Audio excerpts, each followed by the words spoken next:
Guys, welcome back to my YouTube channel. Rao underscore is my YouTube name.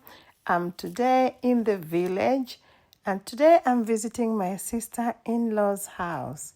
This is the house for my sister-in-law, and on the other side, this is the outside kitchen. We call it mud kitchen. Mud kitchen is whereby we use our stones for fire and we use jikos with charcoal, and that's where we can do all the kind of cooking that we do in the rural area.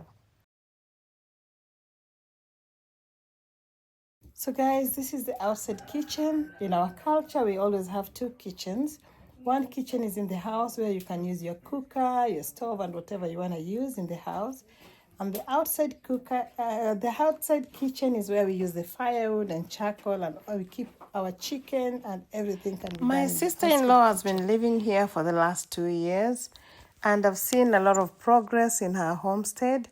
She has a beautiful kitchen garden full of kales and some vegetables, onions, and all those kind of things. And she also has some sweet potatoes which are planted and yet growing. On the other side, she has a lot of chicken, and she's telling us that today we're going to feast on one of these chickens.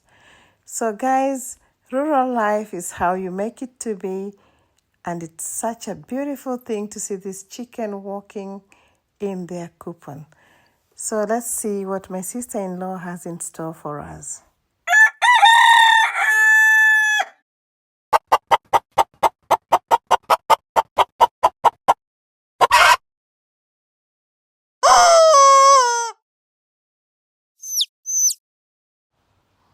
It is a cultural thing in Africa, in Kenya specifically.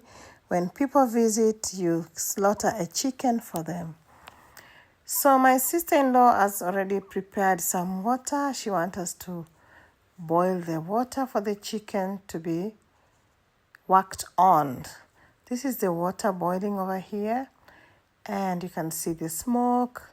This is the joy of cooking on firewood. You see the smoke going up and it fills the air. That's very, very nice to feel.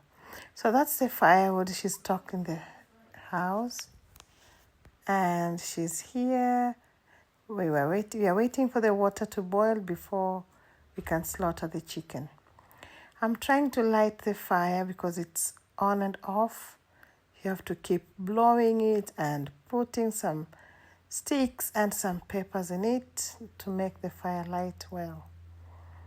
The water has to boil to a boiling point before we use it on our chicken.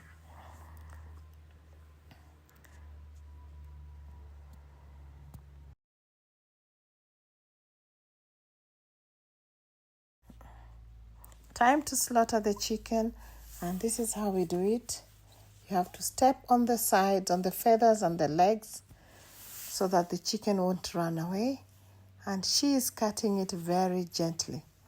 The chicken has been slaughtered, and it's time to remove the feathers.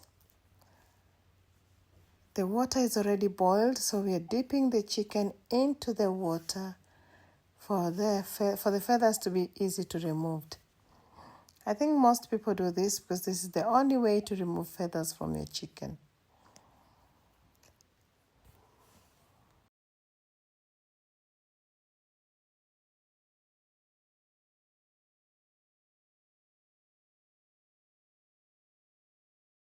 We are not only cooking the chicken, there's also beef being cooked on the other side, but this one is what she's making for us, like a welcoming note in our home, because we believe in slaughtering chicken when we have a visitor in the home.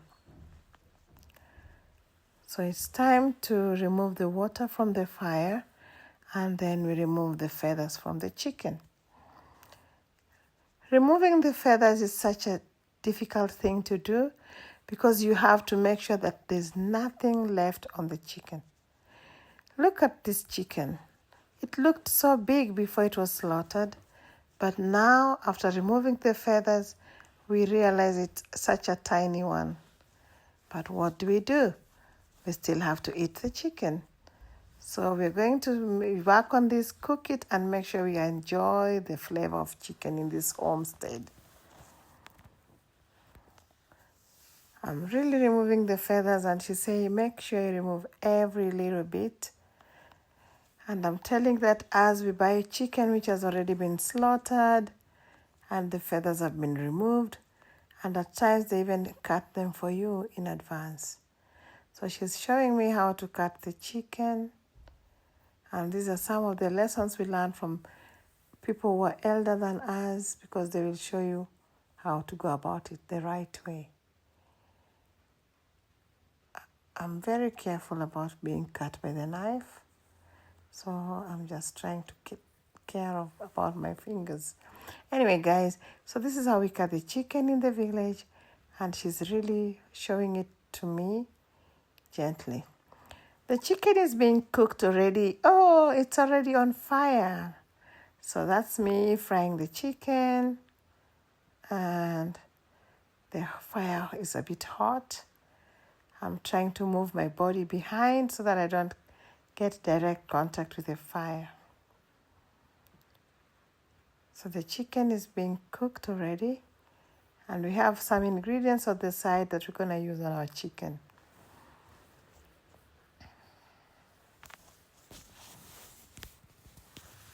Time to add some tomatoes, and yeah, I have to move closer.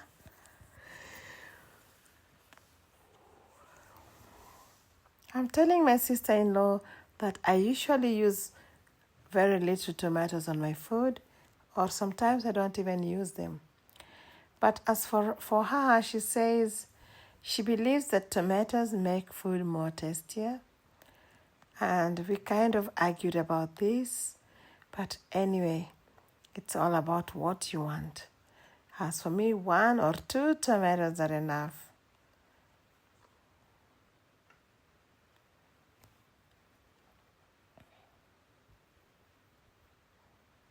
She insisted that I add 1 more, but I'm still hesitant that I don't want to add. So I'll mix it and see how it goes.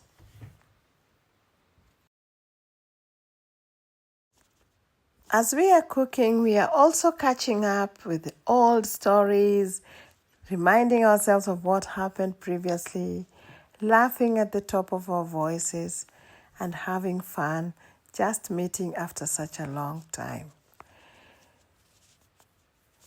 Life in the village sometimes reminds you of the past events and things that happened in the previous days. And when you come to visit after a long time, you get to understand what's going on. Here she's giving me some piece of meat to taste, because she sees that she thinks the beef is already soft and tender. It's time to cook ugali. This ugali is too huge for me to cook, and especially using firewood. I told her that I could not do this, so she decided to do it herself. So she was telling me that when you're cooking ugali on firewood, you just have to hold the fork, the cooking spoon carefully. So guys, our food is ready and it's been served on the table. You can see the meat is there. The chicken that we chased from the coupon to the table is already cooked, and the vegetables are already ready for us to eat. The ugali is on the side, as huge as you can see it. So guys, thank you so much for watching. Rao_ is my YouTube name.